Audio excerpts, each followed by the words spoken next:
vlog, food vlog is back. So, cheers.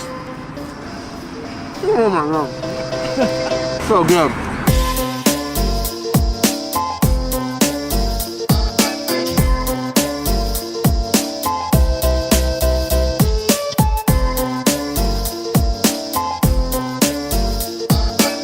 We should put my friend on blast here real quick. Check this out. As long as I'm in the parking lot doing my parking lot regulations. See this insane green Chevy Camaro?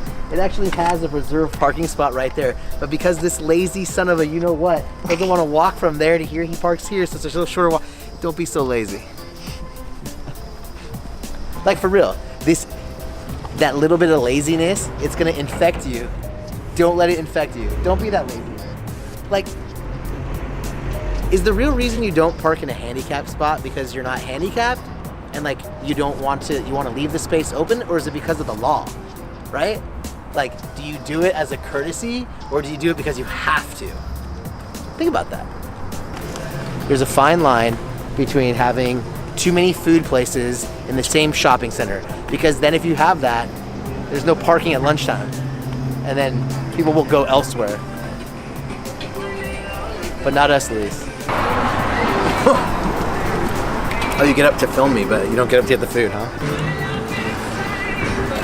All right, so we have to start by saying that before we started filming, this lid is the real MVP because Luis dumped his cup over and I would be wearing it, but this lid saved the day. Which brings me to my next item of issue. When you go out to eat somewhere and you ask for a water cup, why is it so small? Do they not want to give me enough water? Like, they want to make sure I refill it? I've never understood this. I feel like the music's getting louder. I know.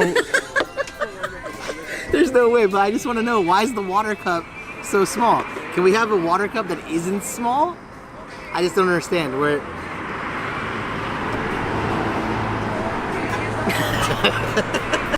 All right, so we organized a little bit of snow to cap those mountains to really, emphasize the beauty that our Coachella Valley has. I hope everybody's enjoying that here on the vlog. It's like I said, 60 degrees and people are freaking out about how cold it is. So if you're cold where you are, because it's almost certainly colder where you are than where I am, I mean, it's like not a cloud in the sky, 60 degrees here, but it's still chilly for us who live here. But if you live somewhere else, like I said, feel free to come by and check it out. Plenty of sunshine for everybody.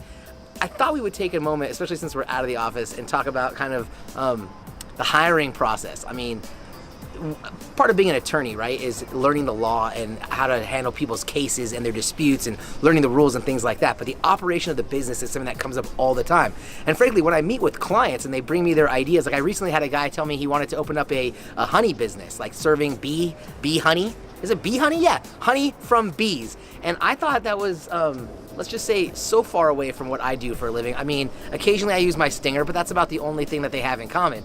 And all he was concerned about was like the actual production of honey. And I started saying, well, like, how do you know anybody wants to actually buy honey? Do you know that people that want honey, is this like something that's really needed? And he kind of looked at me like I was crazy. And so it's an interesting thing because for me, it's with the practice of law, it's similar in that I was so ready for the business, the production, like, the getting the bees, the having the hive be built and maintaining it and extracting the honey. I was so ready. I did the whole law school thing, took the bar exam and all that kind of stuff, got the books and everything I needed to be prepared. But what about the actual business of the law firm?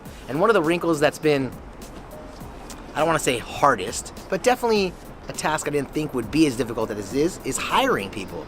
Like hiring, firing, having other people in the law practice working on the cases and the files with you. Obviously, with my own name on the door and my own success hanging in the balance, I give my all to every single file, but finding someone who will treat it the same way is not always that easy. And so I've come to find in the 10 years that I've had my own law practice, I used to start with the interview by asking a ton of questions about their aptitude and experience in the legal system. How much do they know about cases and files and filing and the different types of documents and things we do as a law office. And I've come to realize that that's actually not really the most important thing. The most important thing is like work ethic and how much time and effort are they willing to put into the job. Because if you give me that time and effort, I can basically show you and teach you how to do things. And so I've kind of come full circle on this, and now we don't use, information and knowledge that you bring with you so much to decide who should have the job.